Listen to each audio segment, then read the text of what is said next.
Hello, my name's Johnny Campbell. I'm the Technical Delivery Manager for BT Ireland Innovation Centre just up the road there at Riverside Tower. And today we're talking about how our collaborative partnership is pioneering new technologies. My colleagues are... Hi, good morning everybody. I'm Claudia, Research Specialist at BT Applied Research. I'm Philip Perry from Ulster University. I look after the university part of BTtec. So I'm Andrew Reeves, so I'm from BT as well, so I look after one of the research teams within our Applied Research Department.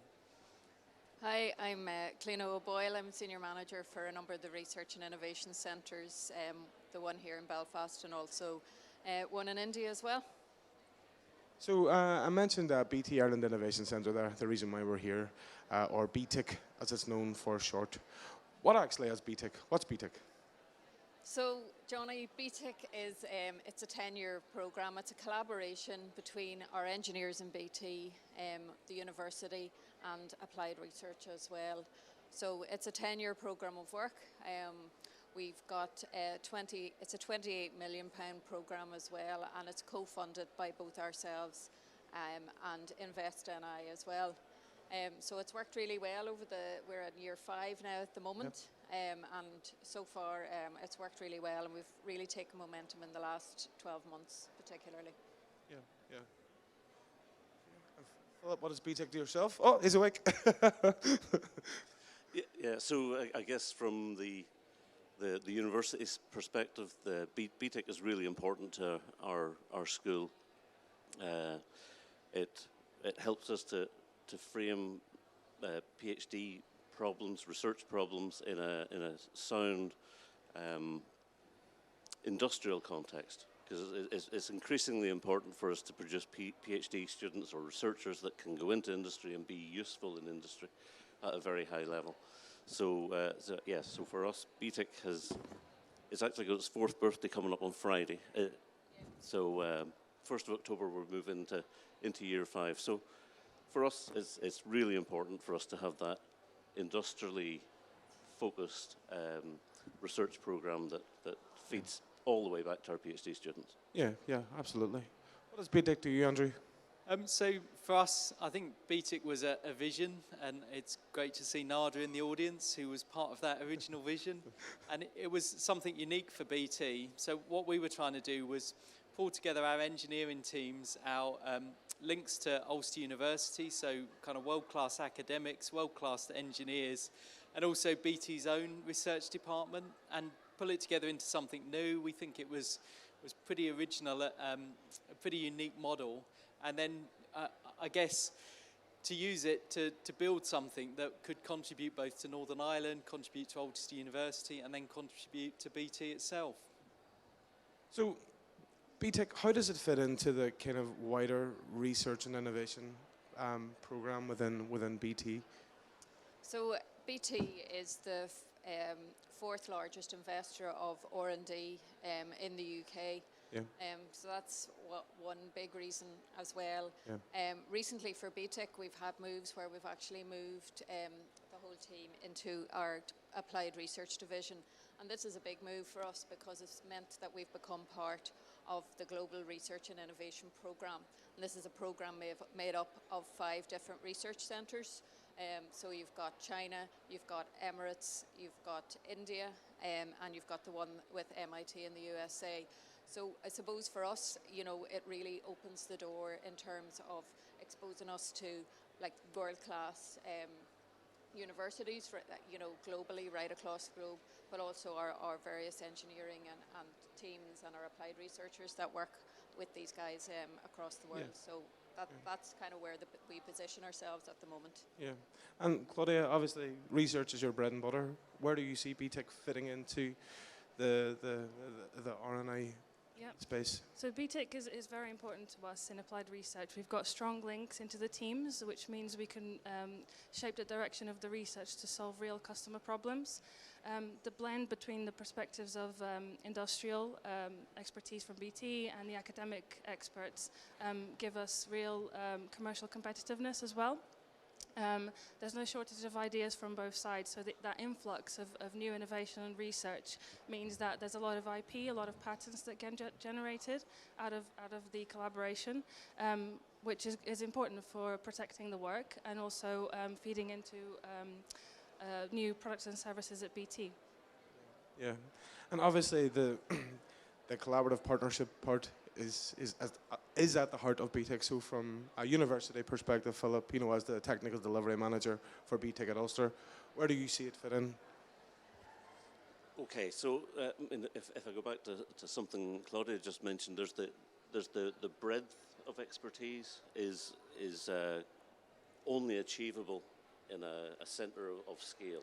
So within the university, we have people that are really good mathematicians, so they understand probability real well. They can build nice Markov models, look at processes.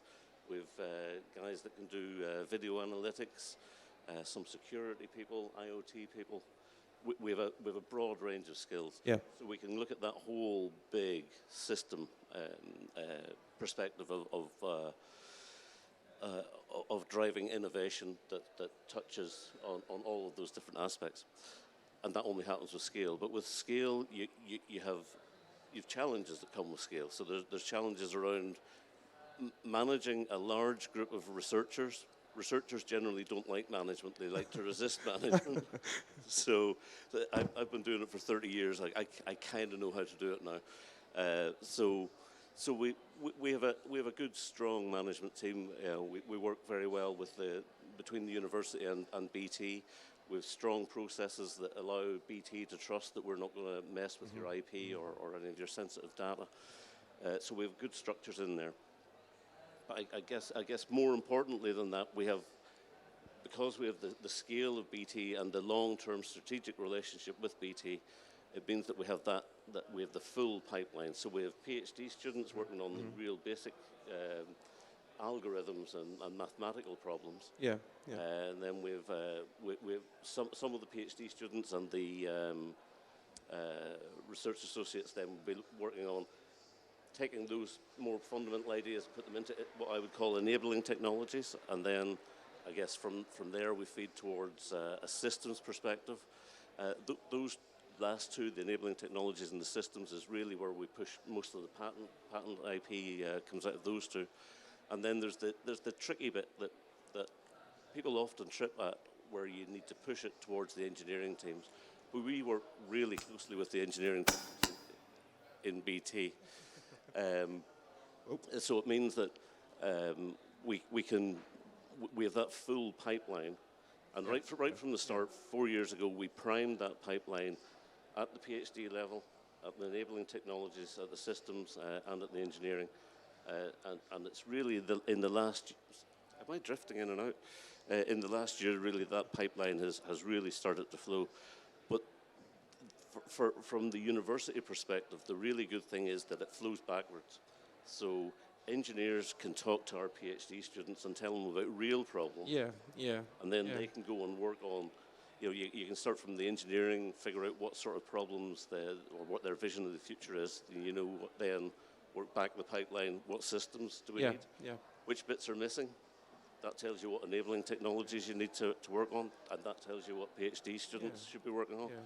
So you get this bi-directional pipeline, if such a thing exists,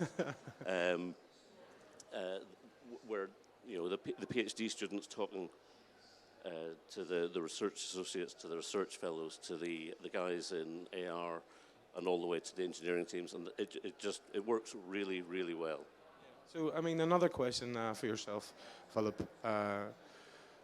Obviously, another big selling point of BTec, or why it works so well, is because of the co-location and that engagement that is driven as a result of having the engineers, developers work so closely with PhDs. Communication that wouldn't traditionally happen. We've just come through a pandemic. We're still not at the end of it yet, but with the whole move to virtual, has that kind of impacted the output, or hindered, or even helped, or perhaps not helped? But do you know what I mean? Has there been any impact? Yeah. So I guess because we always worked with the guys in Ipswich, we always did a large part of our work was online. But with the pandemic, it's gone entirely online. So I think we've actually been more productive because we're more focused, if you like, in delivering the actual work programs. Yeah, yeah. What's missing?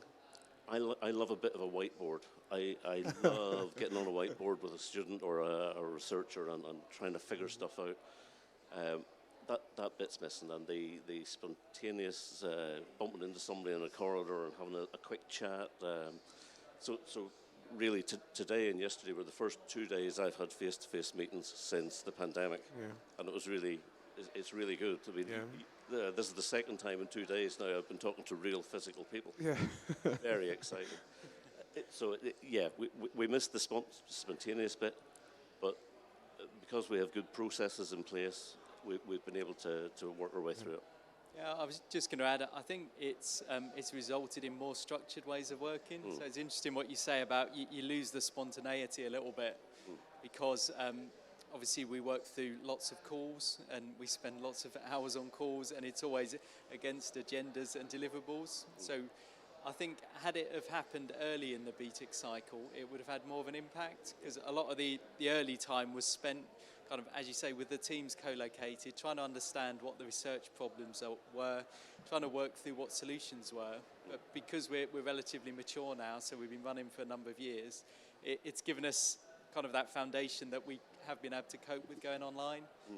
We were talking earlier about even interviews. So within BTEC, we're still recruiting, and we've been conducting them online, and we had a panel that was kind of half from BT, half from Ulster University, and it actually worked really well. So even setting technical exercises as part of the interview process, I think, again, that actually probably worked better for the candidates, so they didn't have to travel to the office.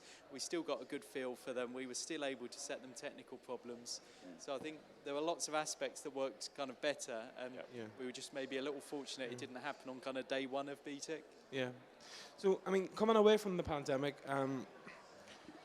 what works well for BT, as a result of BTEC? So BTEC is very important to our teams in research. So at BT, we tend to be very much service experts, so designing services for our customers. That means that our research often is very focused. What we've gained through the collaboration with the university is a real depth and breadth of knowledge into sort of the wider aspects of the different areas that we're looking into. That's been really rich for us, and it means that we've been able to expand our portfolio of technologies, our portfolio of knowledge within applied research, which ultimately means that we can create better services. Okay. Do you want me to add a few? Yeah. I guess the original BTEC vision was it had a big skills element to it as well.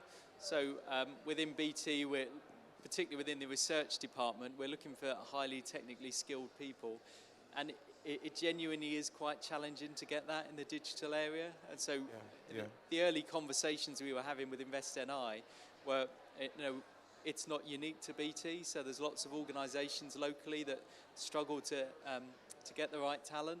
Yeah. And so part of the vision of BTEC was to kind of, stimulate that a bit more. So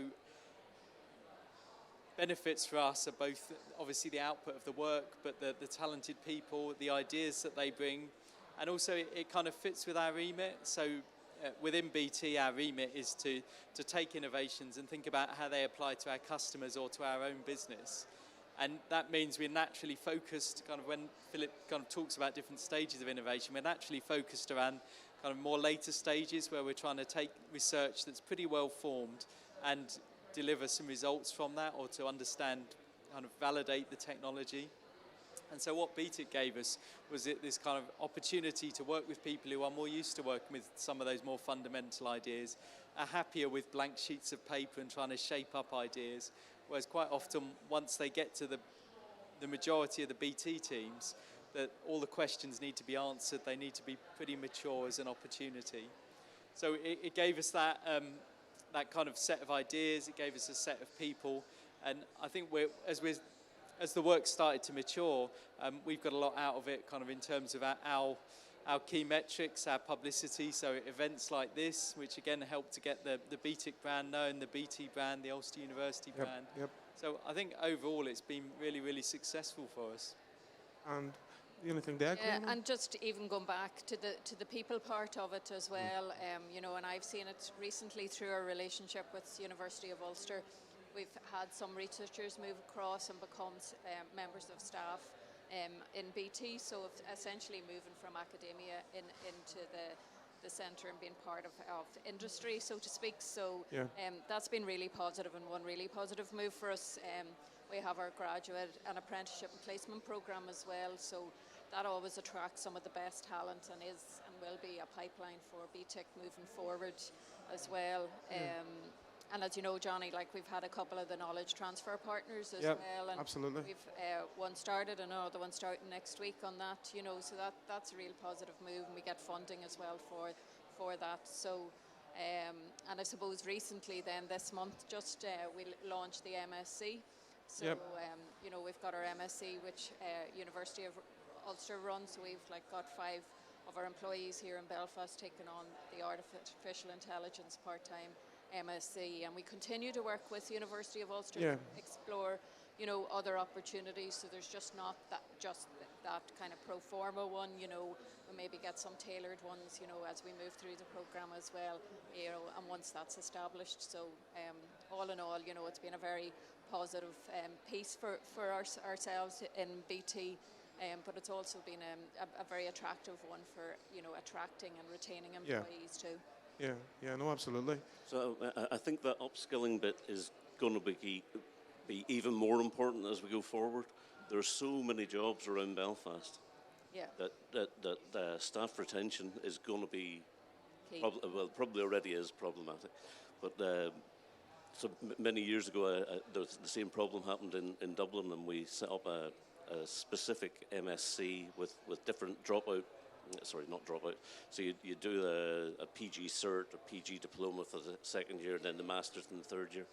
And that's a great way to tie staff in and to make their work more interesting, and they're getting something back out of it as well. But I think as we go forward with BTEC, that bit is something we really need to work on to make sure that we help you guys as much as you help us. And do the upskilling, because upskilling, I think one thing the pandemic has really done is refocus the government's attention on upskilling. It floated about the financial crash around 2009. It became important for economic recovery. We're there again, and we need to do it even more. So I think that's really somewhere we need to focus on. I agree. So obviously BTEC is an exciting program. We must be, well, I know we are, but what about this? Are these lovely new technologies that we're developing? Yeah, well, BTEC is at the intersection of AI, Internet of Things, cybersecurity, and telecommunications. So some of the leading cutting-edge technologies. We've got our IPTV demo on over in our stand today, and it's well worth a catch up on that. And the guys will take you through it. Claudia's doing a presentation on the main stage on our award-winning Matrix project at 12. So, you'll dive into the detail on that. But another thing as well, we've got a QR code over in the stand that will take you through each of the individual projects, and you can reach out to each of the teams through that if you want more information or you want to get in touch with us. So there's plenty going on and plenty to learn. Absolutely. I think that flows through from what we were just saying about skills. So it's kind of like the technology baseline that you expect your kind of team to understand is gone from being kind of basic abilities to code, basic computer science. It's now, you expect people to have a pretty broad understanding of that range of technologies. So within BTEC, in the Matrix platform, there's elements of kind of blockchain, digital twins, some quite advanced AI and analytics. And it's back to, I guess, what we were saying, that no longer is the model kind of you do your university degree and then you join industry. Actually, the kind of BT staff are running through more formal training all the time, so they're continually upskilling themselves. And it's really important that we get that kind of two-way relationship, like we were saying. So as the university understand what our key business challenges are, they can start to design more courses, make them more fit better to what we're doing. And so I guess it's achieving those ambitions we had of trying to raise the kind of technology competence in ourselves, but also help the university in terms of their remit of downstreaming skills into the local community.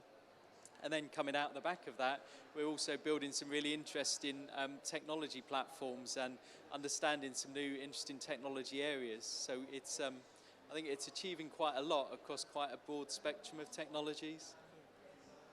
Yeah, so one of the bigger outputs, I guess, over the last few years has been Matrix, as it's already been mentioned. And I won't spoil it too much because there is a talk at 12 o'clock that we're giving that focuses very much on Matrix. But essentially what it is, it's a novel IoT platform that provides a set of services for future IoT deployments to enable them to be secure, resilient, and scalable. So whilst it focuses on IoT, it's very much been a platform that integrates and allows us to test out a lot of the other BTIC activities within the platform so that we can learn about the wider environment and what challenges are faced within these new technology remits.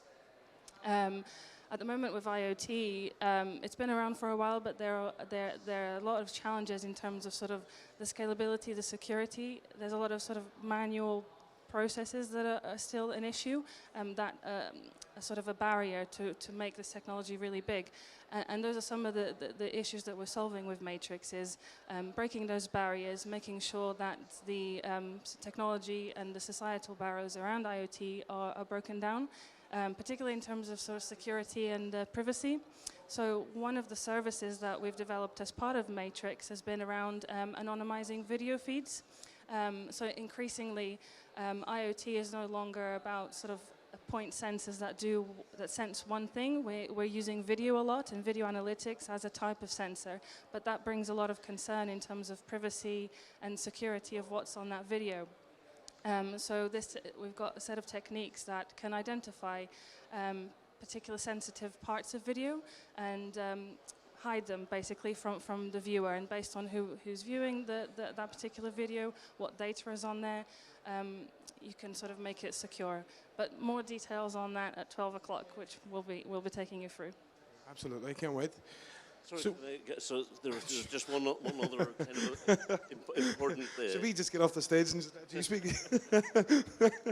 So I guess Andrew and Claudia both touched on the idea of artificial intelligence, which is absolutely central to almost everything that we do in BT. And it really resonates with the government's national AI strategy that came out last week, and it again resonates with everything we've talked about in terms of underpinning research, pushing the research through an innovation focus and getting it out into local companies, and then taking that back into the university to inform not just research programs, but taught master's programs, upskilling programs, undergraduate programs, and as I said before, that you can only do that with a large-scale strategic relationship, which is BTEC. Oh, I agree. So BTEC, in its current iteration, we set BTEC out in the way that we are at the very least, aiming that it's going to be a 10-year kind of program of work. We're almost at the midpoint now. We're coming up to the end of year 4. What does the next 5 years look like? What do we think? Trying to get someone other than Philip to answer. Someone from the audience. So I think we've learned a lot over the 4 years of BTEC. So we had challenges at the start around attracting the right people, and then as Philip mentioned, a lot of it is around relationships. So each of us understanding each other's strengths. I think as it's matured, so within BT we have a lot of university relationships, maybe 40 different point relationships, and typically they're short-term interactions, and you never get to the depth that we've got to over the kind of 4 years in BT. And so what I think we're going to see over the next few years is a lot of the ideas that were there in the early space are now starting to mature. So we're looking at how we take them into BT or turn them into products. And then we're going to see that kind of next set of ideas start to flow through. So we're starting to build, hopefully, a kind of pipeline of innovation, but also a better understanding of how we work together and how we kind of achieve what we want to achieve together. So I think it's kind of genuinely quite exciting. And I have to admit, kind of having been involved since the start, when we were kind of sitting there in empty rooms with just a small management team, I think it's just, you know, I'm constantly in awe of what's been achieved over that period of time. Absolutely, yeah. Go on, you will. Go on. You know you want to. So I guess as Andrew was saying, you know, research is typically funded through small, focused projects. Yes. We still need them. So I think over the next, so certainly at the moment we have 3 ongoing other small projects. We're baking up another 2 larger projects where we're trying to extend the reach and scope of BTEC, particularly with research centres in the south. There's one headed out of DCU and another in Limerick. And they're with people that we know well, we've known for a long time from an academic perspective, and it's trying to broaden out the range of skills that we can bring into feeding that pipeline, you know. So now that we have the pipeline, this bi-directional pipeline working really smoothly, we can plug those small focused ones in, or we can augment it with other larger pipelines as well. You know, and we've talked about bringing in other companies, bringing in some SMEs perhaps to collaborate, to help to push the technology further towards the customer, to take it maybe in directions that are unfamiliar for BT, or where there's a market presence that a smaller company maybe has that they can leverage more readily. So things are going to change. I think this next year is going to be very exciting. So there's lots of new exciting ideas, that idea of harnessing AI, putting it into everything, getting some more projects in there, some broadening out the scope. Yeah. I think we have so much more kind of credibility now. So as Cleona was saying, we've got, you know, maybe 150 people who've been involved with or working on BTEC projects. And so that kind of empty room that we had at the start was just kind of management team. I'm sure there were people that doubted that we would get here, but all that kind of doubt's now gone. So we know what we can do. We've got to scale. It's continuing to build. And so I think it looks quite exciting, as you say, for the future. Yeah, and I mean, like all the various different lines of business within BT are starting to look up and take notice because of the success that we've had and the touch points that we have, you know, and we need to look at growth areas. We don't need, you know, to rely on existing revenue streams, and that's really the future, you know, and that's where we need to grow in BT too. So no, for sure. I'm going to open it up for questions. Has anyone in the audience got anything they'd like to ask our panelists? I think I see a gentleman there who might want to ask a question. Bear with me 1 second.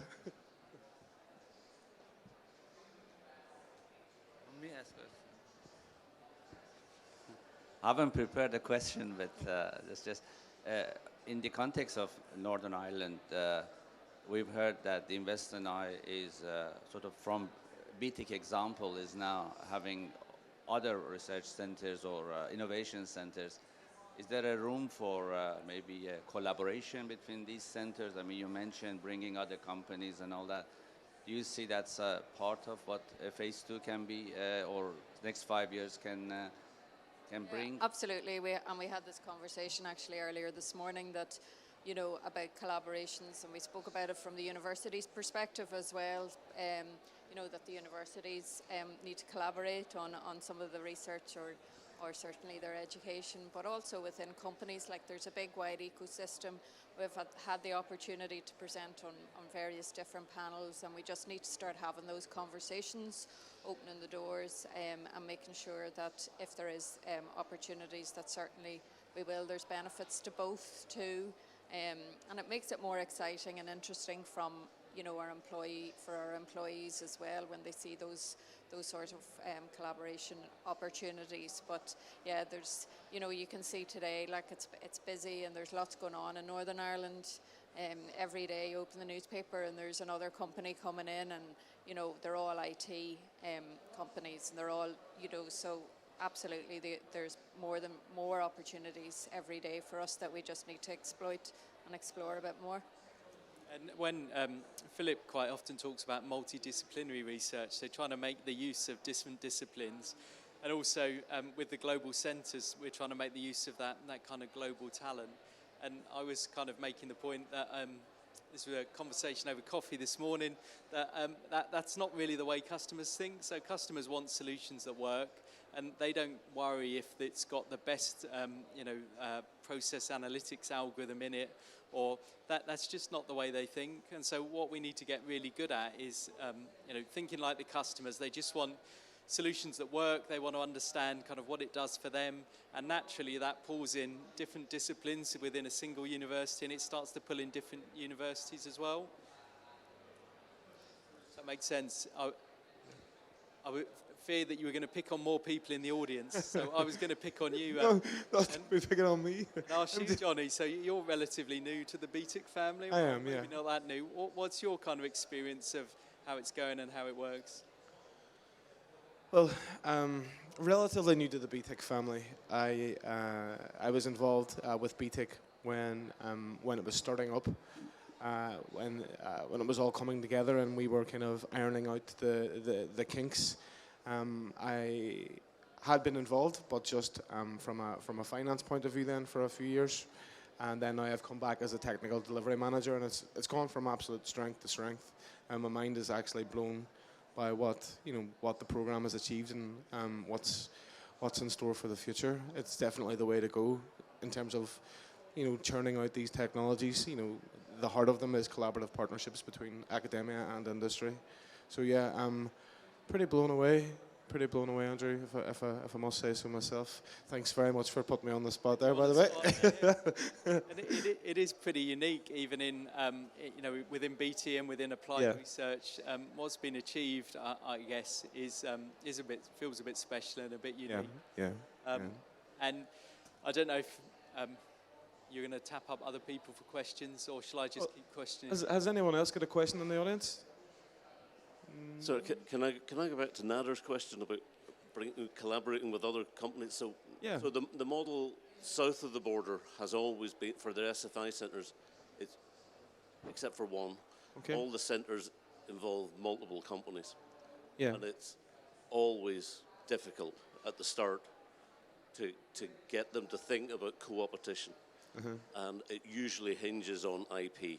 So if you're open to having the conversation about protecting IP, and if there are processes in the universities, because universities can be terribly leaky places for IP.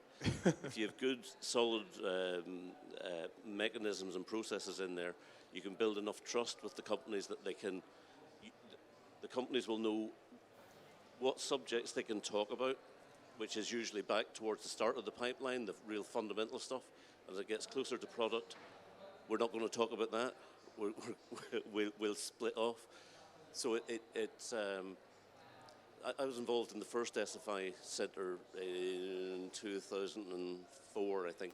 Yeah. So myself and my buddy set up the management structure and the processes to manage the IP and make sure that there was no leakage between sensitive information from one company to another company. And it's difficult. I'm not going to lie to you, but it's possible, so long as everybody has the right expectations that we're going to develop the early stuff together, and then from that early stuff, SFI is a hub and spoke model. So in the hub is where all the fundamental and the collaboration stuff happens, and then it gets out along a spoke to a targeted project, and that'll be one company. Or two if they're very friendly, usually one. So there are mechanisms to do it, and I think it would be really great if we could do that here. That'd be fantastic. It's interesting because it's a constant conversation in the projects is about how do we get the value from the research and what does that mean from an IP perspective, intellectual property. So what should we patent versus what should we publish? And again, I guess it's a thread that runs through all the projects and all the management meetings. It's a nice lens to have on the work, I think. Just always trying to think about how do we get the most value out of it. Yeah, for sure. Cleona, were you going to say something on that? I seen you Raising your, oh, We've got another question. I've got another question. Same person. Are we one question a person? Did we agree there? So, I just am so excited in what you're talking about. Perhaps is an observation to Claudia based on what was mentioned here, that there is a story here which needs telling, you know what I mean? And perhaps if you, I don't know what mechanism there is in Northern Ireland or beyond, you can essentially share what happened, the story of BTtec from the beginning, some of the things about education, upscaling people, relationship with university. I think it might attract other people to come and collaborate with you, or at least learn from what you've learned over the last 4 or 5 years. I think, do you have any plans, for example, share that sort of insight into what did you learn in the last 4 or 5 years? Yeah. No, we definitely, you know, and it's on our agenda at the moment to share those stories a bit wider in the media and beyond. We do have a website that we don't really advertise enough, I think, as well, and the likes of even, you know, making information available to people on individual projects. So not everyone will have an interest in AI, it might be IoT or whatever. So, you know, even the likes of having some general information and having the opportunity to go back to each of the teams individually to get more information, I think will help. But as you say, like the wider story definitely needs to be told a little bit wider. It has been told within BT and certainly with UU as well. So that story has been told and is told, and that's why lines of business are raising their head now and wanting, you know, to look at sponsorship opportunities to allow us to continue our work in the future too. Is there any other questions, folks? I think we're almost at time anyway. Okay, well, thank you very much for coming along to hear our discussion today. My colleague Claudia is on the main stage at 12 o'clock speaking about our award-winning matrix technology. And Cleona mentioned before, you know, if you'd like to find out more information about what we do at BTtec, our stand is just at the back there, or beside University of Ulster, actually, believe it or not. And there's a QR code there where you can scan and find out about what we do and who we are. Okay, thank you very much. Cheers. Thank you. Thank you.